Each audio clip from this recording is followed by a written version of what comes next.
नमस्ते मित्रों, उम्मीद करता हूँ आप सभी स्वस्थ होंगे और अपना और अपनी पढ़ाई का ध्यान बहुत अच्छे से रख रहे हैं।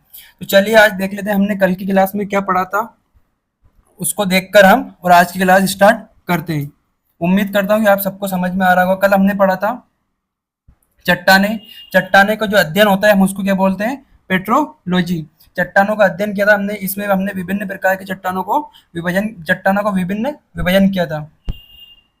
इसमें हमने देखा था अग्नि चट्टाने, प्राथमिक एवं मात्र चट्टाने। अग्नि चट्टानों को हम प्राथमिक एवं मात्र चट्टाने कहते हैं।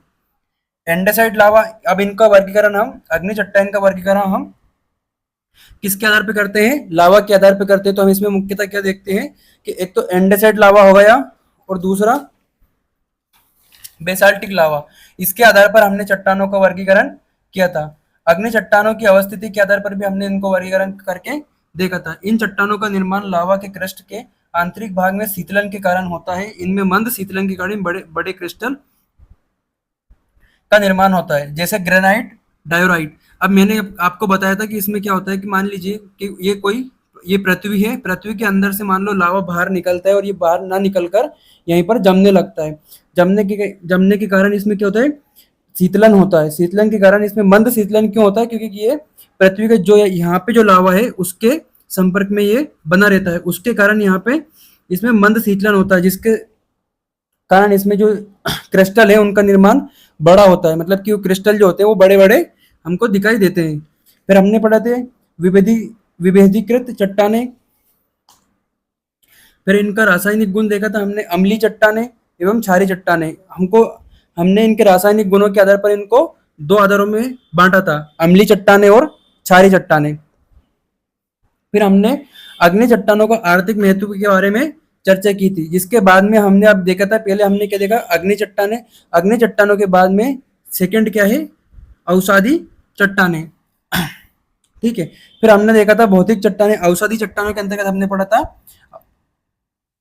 भौतिक औषधि चट्टाने। ठीक है। जिसके बाद में हमने इसमें चर्चा की थी कि रासायनिक चट्टाने और जैविक चट्टाने भी इसी के अंतर्गत आती है। किसके?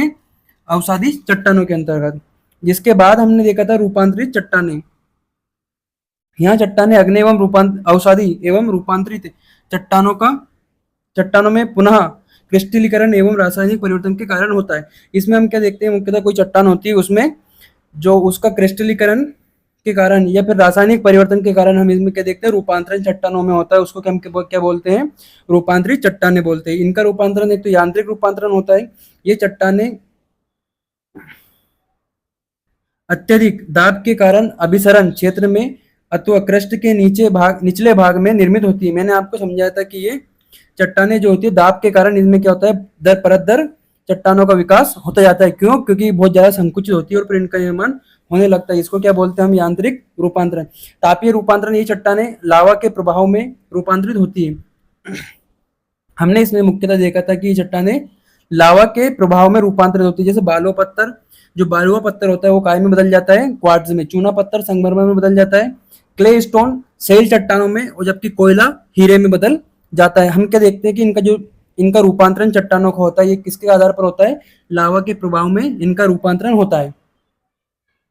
रूपांतरित चट्टानों का आर्थिक महत्व हमने जाना था, ये जीवाश्म रहित होती है, क्योंकि इनमें जीवाश्म नहीं पाए जाते हैं, क्योंकि ये अत्यधिक गर्म लावा के प्रभाव में बनती है। इनका प्रयोग इमारतें निर्माण हेतु किया जाता है। ठीक है। फिर आज की क्लास जो है, आज की क्लास की हम शुरुआत करते हैं। उसमें हम क्या पढ़ेंगे? मुख्यतः भारत की चट्टानी संरचना। हम इसमें भारत की जो चट्टानी संरचना है उसमें जानेंगे कि किस प्रकार के भारत में कौन सी चट्टानें पाई जाती है। तो इसकी परिभाषा हम किस प्रकार लेते हैं? भारत की चट्टानी संरचना अति प्राचीन क्रोटोन एवं नवीन अवसादों का प्रतिनिधित्व करती है। इसमें हम मुख्यतः क्या देखते हैं कि जो भारत की चट्टानी संरचना है, इसमें सभी प्रकार की चट्टानी संरचना में सभी प्रकार की चट्टानें पाई जाती है। अति प्राचीन क्रेटन भी पाई जाती है एवं इसमें नवीन अवसादों का प्रतिनिधित्व भी हमें देखने को मिलता है। जो मुख्यतः हम देखते हैं भारत की जो चट्टानी संरचना है उसमें क्या है? जो दक्कन ट्रेप है, ये हॉट स्पॉट की जो प्रक्रिया है उसके कारण निर्मित हुआ है। और हम अरावली जैसी जो पर्वत श्रृंखला है इधर की तरफ देखते हैं, अरावली क्रोटोन देखते हैं, बुंदेलखंड धारवाड़ जो क्रोटोन देखते हैं हम, ये मुख्यतः थोड़ी नवीन हमें अवसादों से निर्मित चट्टानी संरचना देखने को मिलती है। इसमें कालक्रम में हुए विभाजन में परिवर्तन दर्शाते, विभिन्न परिवर्तन दर्शाते हैं।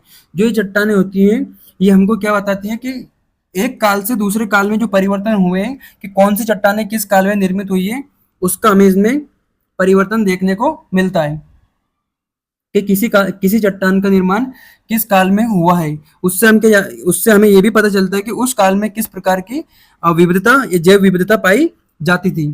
चट्टान भारत की चट्टानी संरचनाओं को 4 भागों में विभाजित किया जाता है। इसमें हम क्या देखते हैं, मुख्यतः भारत की जो चट्टानी संरचना है उसको हम 4 भागों में विभाजित करके देखते हैं।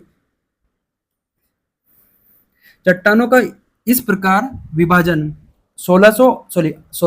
1860 में टॉमस हॉलैंड के द्वारा किया गया। जो हम इसमें देखते हैं चट्टानों का जो विभाजन है ये सर्वप्रथम किसने किया था, टॉमस हॉलैंड ने। जो चट्टानों का विभाजन है सर्वप्रथम 1860 में टॉमस हॉलैंड द्वारा किया गया था। अब इसमें क्या है कि क्रेटोन जो हमने पढ़ा अभी कि क्रोटोन क्या होता है, ठीक है। इसको हम मुख्यतः क्या देखते हैं, यहाँ पृथ्वी की अति प्राचीन भूपटपट्टी यानी आर्कियन का बना हुआ भाग होते हैं, उसको हम मुख्यतः क्या बोलते हैं, क्रेटोन कहलाते हैं। अब इसको हम किस प्रकार से देख सकते हैं नक्शे में, तो ये जहाँ पर ये है ये दक्कन ट्रेप हमें देखने को, यहाँ से यहाँ तक हमें दक्कन ट्रेप देखने को मिलता है, ठीक है। ये हो गई सिंह भूमि, इसको हम सिंह भूमि बोलते हैं। ये बुंदेलखंड क्रोटोन हो गया, ये अरावली क्रोटोन, ये बस्तर क्रोटोन हो गया, ठीक है। और ये धारवाड़ क्रोटोन हो गया। मुख्यतः इनकी जो चट्टानी संरचना है इनके आधार पर हम इनके कालक्रम और इनके निर्माण की प्रक्रिया को समझ सकते हैं। जिसके बाद में हम अब पढ़ेंगे पहला भाग आर्कियन क्रम की चट्टानें। इनका निर्माण प्री कैम्ब्रियन काल में लगभग 4.4 बिलियन ईयर एगो हुआ है। जो आर्कियन पहला, इनको हम 4 भागों में अपन ने यहाँ पे पढ़ा कि इनको हम मुख्यतः कितने भागों में बांट के देखते हैं, 4 भागों में इनका विभाजन किया जाता है। तो पहला क्या है, पहले में हम पढ़ेंगे, पहला जो भाग है उसमें पढ़ेंगे आर्कियन क्रम की चट्टानें। इनका निर्माण प्री कैम्ब्रियन काल में लगभग 4 बिलियन वर्ष ईयर एगो, मतलब कि इनका प्राचीन काल में जो इनका निर्माण हुआ वो 4 बिलियन ईयर एगो, जो कि प्री कैम्ब्रियन काल में हुआ। ये चट्टानें भारत की बेसमेंट चट्टानें कहलाती हैं, जो मुख्यतः प्रायद्वीपीय क्रोटोन में आग्नेय एवं अवसादी रूपांतरण में पाई जाती हैं, ठीक है। अब इनको हम कितने भागों में बांटते हैं, 2। एक तो हो गई आर्कियन क्रम की चट्टानें और जो दूसरा हो गया वो है धारवाड़ क्रम की चट्टानें। अब इनको हम देखते हैं, यह लावा के प्रारंभिक शीतलन से बनती है। जो ये चट्टानें आर्कियन क्रम की चट्टानें, ये लावा के प्रारंभिक शीतलन से इनका निर्माण होता है।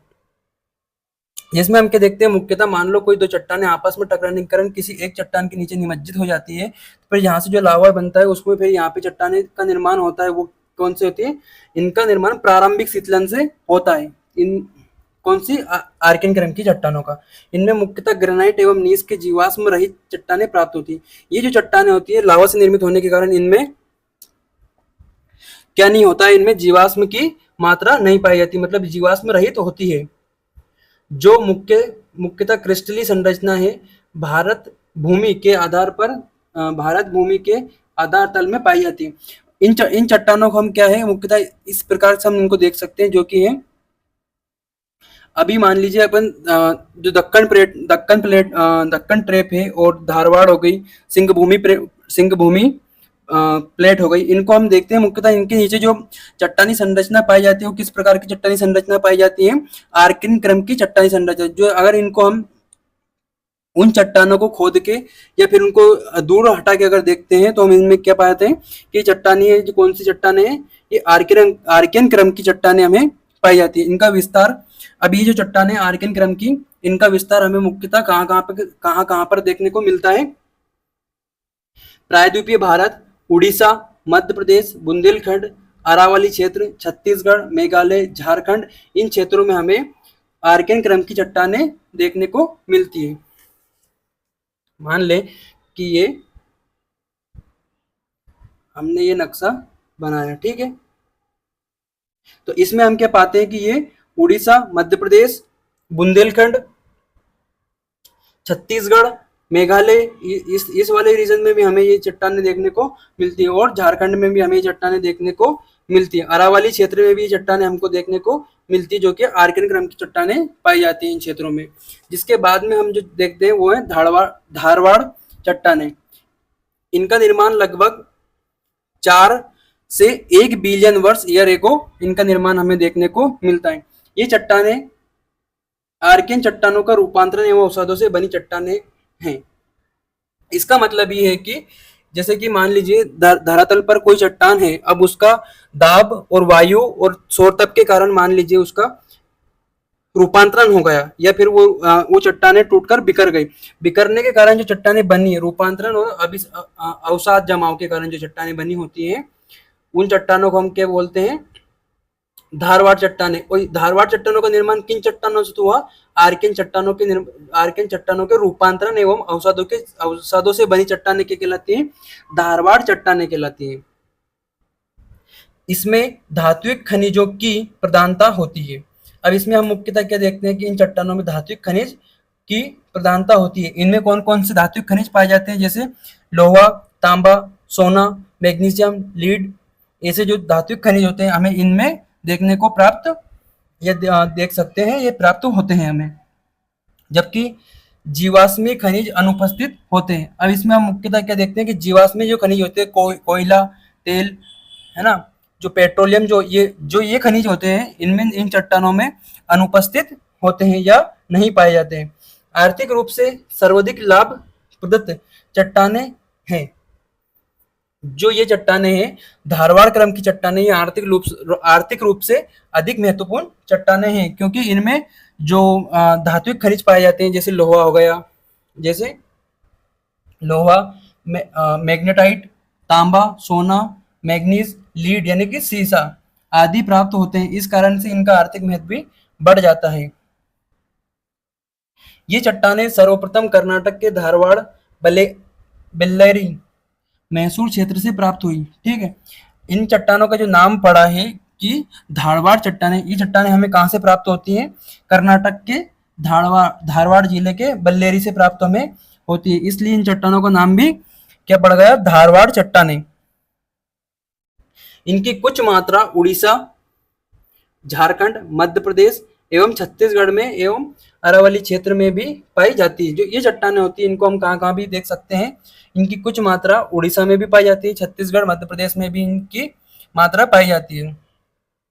तो इसमें हमने मुख्यतः क्या देखा? जो पहला क्रम होता है, पहला भाग जो होता है, उसमें हमने चट्टानों को 4 क्रम में बांटा है। उसमें आर्कियन क्रम की चट्टान है। इन आर्कियन क्रम की चट्टानों में सर्वप्रथम हमने क्या देखा? एक तो आर्कियन चट्टानें, और फिर दूसरा देखा हमने धारवाड़ चट्टानें। इन जो आर्कियन क्रम है उसको हमने 2 भागों में बांटा। पहला आर्कियन चट्टान और इसके बाद में हो गए धारवाड़ चट्टान। अब हम देखते हैं दूसरा भाग। इसमें क्या है? पुराना क्रम की चट्टानें। ये जो चट्टानें होती हैं 1400 से 600 मिलियन वर्ष ईयर एगो इनका निर्माण होता है। ये मिश्रित चट्टानें पाई जाती है, जिनमें मुख्यतः क्वार्ट्ज, चूना पत्थर, बलुआ पत्थर, प्राचीन बेसाल्ट, संगमरमर आदि प्राप्त होते हैं। जो ये चट्टानें होती हैं इनमें हम क्या देखते हैं? मुख्यतः जो पुराना क्रम की चट्टानें होती है इनमें मिश्रित चट्टानें पाई जाती है, जिसमें क्या इनमें क्वार्ट्ज, चूना पत्थर, बालो पत्थर, प्राचीन बेसाल्ट और संगमरमर आदि सभी के इनमें चट्टानें पाई जाती है। इनको हम कितने भागों में बांटते हैं? एक तो हो गया कोडप्पा चट्टानें और दूसरा हो गया विंध्यन चट्टानें। इनको भी हम 2 भागों में बांट के देख सकते हैं, कोडप्पा चट्टानें और विंध्यन चट्टानें, जो कि हम पुराना क्रम की चट्टानों के अंतर्गत अभी पढ़ेंगे। इनका निर्माण भू अभिनतियों में औषधि जमाव एवं उनकी रूपांतरण के कारण होता है। अब इसमें मुख्यतः क्या बताया गया है कि इन जो कोडप्पा चट्टानें होती है इनका निर्माण किस प्रकार से होता है कि अभिनतियों में जमाव के कारण एवं उनके रूपांतरण के कारण होता है। अब जो अभिनति है उनको हम किस प्रकार समझते हैं? मान लीजिए ये कोई धरातली है, ऊपर नीचे ये धरातली है। अब यहाँ पे क्या है? औषधि जमाव के कारण, मान लीजिए यहाँ पे अवसाद के जमाव के कारण ये चट्टानों का निर्माण यहाँ पे धीरे धीरे, ये चट्टाने का जमाव धीरे धीरे होने लगेगा। अब ये क्या है? भू अभिनति जो ये होती है इसको क्या बोलते हैं? हम अपनति बोलते हैं, और इसको मुख्यतः हम बोलते हैं भू अभिनति। ठीक है, इसको हम अभिनति बोलते हैं। तो इसमें क्या है कि इनका निर्माण भू अभिनतियों में औषधि जमाव, औषधि जमाव हिम सॉरी औषधि जमाव वायु के जमाव के कारण या फिर जो अ, नदियों के जमाव के कारण जो जमाव होता है उसके कारण हम मुख्यतः क्या देखते हैं, इनमें रूपांतरण के कारण, जो दाब के कारण इनका रूपांतरण होने लगता है, संकुचन होने लगता है, जिससे चट्टानों का निर्माण होने लगता है। तो इस प्रकार की चट्टानों को हम क्या बोलते हैं, कुड़प्पा क्रम की चट्टाने या कुड़प्पा चट्टाने, जिनका जिनका निर्माण कैसे होता है, भू अभिनतियों में अवसाद जमाव एवं उनके रूपांतरण के कारण इन चट्टानों का निर्माण होता है। इनमें मुख्यतः सीमेंट ग्रेड, ठीक है, खनिज अधिक पाए जाते हैं। जो ये ऐसी चट्टानें होती है, इनमें सीमेंट ग्रेड की चट्टानें होती हैं, इनमें खनिज अधिक अधिक पाए जाते हैं। चूना पत्थर, जिप्सम, बालुआ पत्थर, मृत्तिका चट्टान, इनमें जीवाश्म की अनुपस्थिति होती है। जो मुख्यतः ये चट्टानें होती है, इसमें खनिज पाए जाते हैं, परंतु इन चट्टानों में जो जीवाश्म की उपस्थिति होती है वो नहीं होती है, जीवाश्म इसमें नहीं पाए जाते। प्रमुख धात्विक खनिज जैसे हेमाटाइट, मैग्नीज, निकिल, कोबाल्ट, तांबा भी प्राप्त होते हैं। इन चट्टानों में हम क्या देखते हैं कि इनमें हेमाटाइट और मैग्नीज जो धात्विक खनिज होते हैं, इनमें इनकी प्रधानता होती है, वो हमें इनमें देखने को मिलती है कुड़प्पा क्रम की चट्टानों में। अब इनका वितरण देख लेते हैं, ये चट्टानें कहाँ कहाँ पर पाई जाती हैं। तो इनका वितरण आंध्र प्रदेश का कुड़प्पा क्षेत्र, क्यों क्योंकि इन चट्टानों को हम मुख्यतः वहीं पर देखते हैं। तो तेलंगाना, छत्तीसगढ़, उड़ीसा एवं झारखंड, राजस्थान का अरावली भाग, इन चट्टानों में इन क्षेत्रों में इन चट्टानों का वर्गीकरण या फिर इन चट्टानों का विस्तार पाया जाता है। जिसके बाद में हम क्या देखते हैं कि जो चट्टानें होती है जीवाश्मी चट्टानें, अब फिर उनके बारे में हम इसमें पढ़ेंगे। इन्हें दो भागों में विभाजित किया जाता है, ऊपरी विंध्यन और निम्न विंध्यन चट्टानें। जो ये चट्टानें होती है, इनको हम दो भागों में विभाजित करके देख सकते हैं। इनका निर्माण दो भागों में विभाजित करके या फिर इनको जो विस्तार है, इनको दो भागों में करके हम देख सकते हैं, एक तो ऊपरी विंध्यन और एक निम्न विंध्यन। इनका निर्माण मुख्यतः निम्न पैलियोजोइक क्रम में हुआ है। इसमें 4000 मीटर तक अवसादी चट्टानों का विकास हुआ है। अब इसमें हम मुख्यतः क्या देखते हैं, जो कि विंध्यन क्रम की चट्टानें हैं, इनमें हम निम्न पैलियोजोइक में देखते हैं कि जो इनका विकास है वो अवसादी चट्टानों का विकास। इनमें 4000 मीटर तक जो अवसादी चट्टानें होती है, अगर पृथ्वी के अंदर हम 4000 मतलब कि मीटर तक अगर खुदाई करके जो चट्टाने को प्राप्त पाया, तो ये जो है चट्टाने विंध्यन क्रम की चट्टाने हमें देखने को मिलती है। इनमें मुख्यतः बालुआ पत्थर, चूना पत्थर, प्रारंभिक कार्बनिक चट्टाने, हीरा आदि प्राप्त होते हैं। इन चट्टानों में क्या क्या हमें प्राप्त होते हैं, वो है बलुआ पत्थर, चूना पत्थर, प्रारंभिक कार्बनिक चट्टाने, हीरा। इन पदार्थों की जो है इन चट्टानों में हमें पाए जाते हैं। इनमें धात्विक खनिज नहीं पाए जाते। इसमें हम मुख्यतः क्या देखते हैं, जो ये चट्टानें होती है विंध्यन क्रम की, इनमें धात्विक खनिज की अनुपस्थिति होती है या ये नहीं पाए जाते हैं। अब इनका विस्तार कहाँ कहाँ पर पाया जाता है, मध्य प्रदेश, छत्तीसगढ़, राजस्थान और कुछ मात्रा में मध्य प्रदेश के गोलकुंडा कोंडा। तो ये जो क्षेत्र है, इनमें हम कहाँ पर देखते हैं, सॉरी आंध्र प्रदेश के गोलकोंडा में इन चट्टानों का हम विंध्यन क्रम की चट्टाने हैं, इनका विकास देख सकते हैं। जो ये चट्टाने हैं मध्य प्रदेश, छत्तीसगढ़, राजस्थान और कुछ मात्रा में आंध्र प्रदेश में, जो आंध्र प्रदेश का मुख्यतः गोलकुंडा जो स्थान है, वहां पर इनकी अधिकता पाई जाती है। तो हमने क्या देखा, अभी हमने दूसरे क्रम की जो चट्टानें होती है, पुराना क्रम, उनकी चट्टानों के अंदर हमने दो चट्टाने का पुराना क्रम है, उनको हमने दो भागों में विभाजित किया। पहला कौन सा है, कुड़प्पा चट्टाने, और दूसरा है जीवाश्मीय चट्टाने। अब इसके बाद में हम जो तीसरा भाग है चट्टानों का, हमने जो वर्गीकरण 4 भागों में किया था, उसमें जो तीसरा भाग है उसको हम मुख्यतः क्या देखते हैं, इसमें द्रविड़ीय क्रम की चट्टानें पाई जाती हैं। इसमें मुख्यतः द्रविड़ीय क्रम की चट्टाने का तीसरा जो भाग है उसमें है। इनका विकास जो हुआ है 600 से 300 मिलियन वर्ष के जो बीच है, उनके बीच इनका विकास, द्रविड़ीय क्रम की चट्टानों का विकास हमें देखने को मिलता है। वर्ष पूर्व पैलियोजोइक काल में हुआ है। जो इनका विकास है जो कि किस काल में हुआ है, पेलियोजोइक काल में। जीवाश्मों की बहुयात्ता, मतलब कि इस जो चट्टान है द्रविड़ीय काल की, इसमें जीवाश्म बहुयात्ता से पाए जाते हैं। इसमें प्राचीनतम कोयला कार्बोनिफेरस जो कि एंथ्रेसाइट कोयला होता है वो प्राप्त हमें होता है। मुख्यतः एंथ्रेसाइट कोयला क्या होता है, उसमें हम मुख्यतः क्या देखते हैं कि जो एंथ्रेसाइट कोयला होता है उसमें जैसे कि हम अपने जो घर पे गैस है उसकी जो गैस को जलाते हैं तो उसमें जो नीले कलर की जो लाइट लो जो जलती है उसमें हमें कुछ भी ऐसा धुआं या फिर प्रदूषण देखने को नहीं मिलता। तो ऐसा ही कोयले को हम क्या बोलते हैं, कार्बोनिफेरस या एंथ्रेसाइट कोयला बोलते हैं। तो उस कोयले को एंथ्रेसाइट कोयला कहा जाता है, जो हमें कहाँ से प्राप्त होता है, पेलियोजोइक काल में हुआ। इनका निर्माण जो बहुत से इन चट्टानों में प्राप्त होता है, ये द्रविड़ीय क्रम की चट्टानों में, जो कि ये चट्टानें प्रायद्वीपीय भारत में अनुपस्थित हैं, जबकि हिमालय के आधार क्षेत्र में ये चट्टानें पाई जाती हैं। अब इसमें जो हम मुख्यतः देखते हैं कि इसमें क्या लिखा है कि जो ये चट्टानें होती हैं ये चट्टानें प्रायद्वीपीय भारत में नहीं पाई जाती है। ठीक है, अब इनको हम इन चट्टानों को हम कहाँ देखते हैं, ये हिमालय के आधार तल में पाई जाती है। अगर मुख्यतः हम समझें इन बात को कि ये जो चट्टानें हैं ये प्रायद्वीपीय भारत में नहीं पाई जाती, हिमालय के आधार तल में पाई जाती है। तो एक काल ऐसा रहा होगा कि ये चट्टानें हिमालय के जो जब विकास हो रहा होगा तो वहां पे हम देख सकते हैं कि जीवाश्म अधिक दब गए होंगे पृथ्वी के धरातल पे, भूस्खलन के कारण जीवाश्मों की वहां पे दबाव हुआ होगा, या फिर भूस्खलन के कारण पृथ्वी के जो भूपर पट्टी के नीचे आ गए होंगे।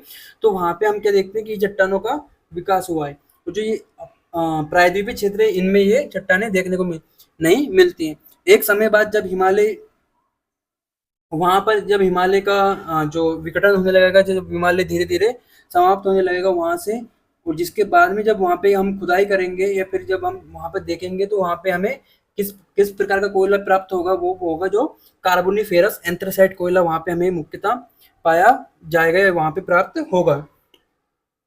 जैसा कि आपने देखा होगा कि अभी हम कोयले का निर्यात सॉरी आयात हम जो अन्य दूसरे देशों से करते हैं, क्योंकि हमारा जो देश है उसमें किस प्रकार का कोयला नहीं पाया जाता, एंथ्रेसाइट कोयला नहीं पाया जाता।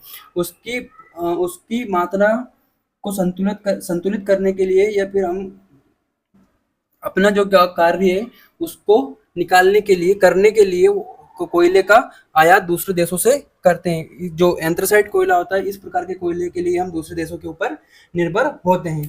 ठीक है, इसके बाद हम देखते हैं चौथा भाग। इसमें देखते हैं हम आर्कियन क्रम की चट्टानें। चौथा भाग है जो आर्कियन क्रम की चट्टानें पाई जाती है। ये कि 300 मिलियन से वर्तमान तक की चट्टानें आर्कियन क्रम की चट्टानें हैं। अब इसमें तो हम मुख्यतः क्या देखते हैं कि जो चौथे क्रम की चट्टानें हैं ये 300 मिलियन वर्ष से वर्तमान तक की चट्टानें आर्कियन क्रम की चट्टानें कहलाती है, क्योंकि इन चट्टानों का जो विकास है निर्माण है ये अभी भी हमें देखने को मुख्यतः मिल जाता है। ये चट्टानें मुख्य औषधि रूप में प्राप्त होती है जो कि जलीय निक्षेपों से विकसित होती है। जो इन चट्टानों का जो विकास होता है वो जलीय निक्षेपों के कारण होता है। गोंडवाना चट्टानें, इनका विकास मुख्यतः 2.5 वर्ष पूर्व हुआ है। ये चट्टानें अभी नदियों में विकसित हुई है। विभिन्न क्षेत्रों में भूधसाव के कारण इस क्रम की वनस्पति चट्टानों में व्याप्त हो गई है, जिसमें गोंडवाना कोयला बिटुमिनस विकसित हुआ है। अब मैंने आपको यहाँ पे क्या बताया था कि जो चट्टानें हैं मुख्यतः ये अभिनतियों में यहाँ पे जो अभिनतियां हैं उनमें विकसित हुई है। ये चट्टानें भी अभिनतियों में विकसित हुई है। इसका क्या है कि ये चट्टानें अभिनतियों में विकसित हुई है विभिन्न क्षेत्रों में भूधसाव, या तो फिर जैसा कि भूधसाव क्या होता है, मान लीजिए ये कोई भूमि है और किसी कारणवश यहाँ का जो भूमि, ये मान लीजिए ये भूमि है, किसी कारणवश यहाँ का जो मलबा है ये खिसक कर इधर चला जाता है, तो फिर यहाँ पे क्या कैसी संरचना बन जाएगी, ऐसी संरचना बनेगी। यहाँ पे हम इसमें मुख्यतः इस प्रकार की संरचना को देख सकते हैं। तो ये भूधसाव हो गया यहाँ पे, और जिस भूधसाव के कारण यहाँ पे अवसाद अगर जो जमता है तो फिर चट्टानें बनती। तो यहाँ पे किस प्रकार की चट्टानें कहलाती है, वो चट्टानें कहलाती है हमें मुख्यतः गोंडवाना चट्टानें। ठीक है, और जो ये चट्टानें होती हैं इन चट्टानों में हम मुख्यतः बिटुमिनस कोयला पाया जाता है जो कि 98% तक होता है। विस्तार, ये अब इन चट्टानों का विस्तार हमें चट्टानें मुख्यतः कहाँ कहाँ पर देखने को मिलती है। ये चट्टानें दामोदर घाटी, गोदावरी घाटी, महानदी घाटी, उत्तर पूर्वी क्षेत्र मेघालय, सिक्किम, असम क्षेत्र में पाई जाती है। ये जो चट्टानें हैं इनको हम मुख्यतः कहाँ कहाँ पर देख सकते हैं। ये चट्टानें होती हैं, इनको हम दामोदर घाटी, नर्मदा घाटी, सॉरी दामोदर घाटी और गोदावरी घाटी, महानदी घाटी में इनको हम देख सकते हैं। कुछ मात्रा में ये चट्टानें कश्मीर एवं गुजरात में भी, तमिलनाडु में भी प्राप्त होती है। मध्य प्रदेश में सोन घाटी इसका प्रमुख केंद्र है। आप इसको ध्यान रखिएगा कि जो गोंड गोंडवाना क्रम की चट्टानें हैं, इनको हम मध्य प्रदेश में भी, हमारे मध्य प्रदेश में भी पाई जाती है, क्योंकि सोन नदी घाटी में इसका प्रमुख केंद्र है। ठीक है, इनमें यूरेनियम, बालुआ पत्थर, कांग्लोमरेट भी प्राप्त होते हैं। जो ये चट्टानें हैं इनमें मुख्यतः हम क्या देखते हैं, यूरेनियम और बालुआ पत्थर और कांग्लोमरेट जैसे पदार्थ भी इन चट्टानों में पाए जाते हैं। जिसके बाद में हम मेसोजोइक क्रम की चट्टानें पढ़ते हैं। मेसोजोइक क्रम की चट्टानों में इनमें मुख्यतः इनका विकास ट्रैसिक एवं जुरासिक काल में हुआ है। ये चट्टानें जम्मू कश्मीर, लद्दाख, मध्य प्रदेश, राजस्थान, गुजरात, आंध्र प्रदेश में प्राप्त होती हैं। जो मेसोजोइक क्रम की चट्टानें होती हैं इनका विकास कौन से काल में मुख्यतः हम देखने को मिलता है, ट्रैसिक एवं जुरासिक काल में इन चट्टानों का विकास मुख्यतः हमें देखने को मिलता है, जो कि जम्मू कश्मीर के क्षेत्रों में पाई जाती है। लद्दाख, मध्य प्रदेश, राजस्थान, गुजरात एवं आंध्र प्रदेश में भी प्राप्त होती है। इनमें डायनासोर के जीवाश्म एवं एमोलाइट जीवाश्म यानी सागरीय जीवाश्म भी प्राप्त होते हैं। जो ये चट्टानें होती है इसमें हम मुख्यतः क्या देखते हैं कि डायनासोर के जीवाश्म भी और जो सागरीय जीवाश्म भी होते हैं इनमें, इन चट्टानों में हमें पाए जाते हैं। इन चट्टानों की मोटाई अधिक नहीं होती है। मुख्यतः औषधि चट्टानें हैं, जैसे बलुआ पत्थर, चूना पत्थर और सेल चट्टानें। क्रेटेशियस चट्टानें 145 से 65 वर्ष मिलियन ईयर एगो ये चट्टानें बेसाल्ट लावा के जमाव के कारण विकसित हुई है। नवीन अग्नि चट्टानें हैं, भारत में इनका दक्कन ट्रेप में प्राप्त होती है। ये चट्टानें होती है मुख्यतः क्रेटेशियस काल की चट्टानें, क्रेटेशियस चट्टानें होती है। इसको हम कहाँ देखने को मिलती हैं, मुख्यतः हम इनको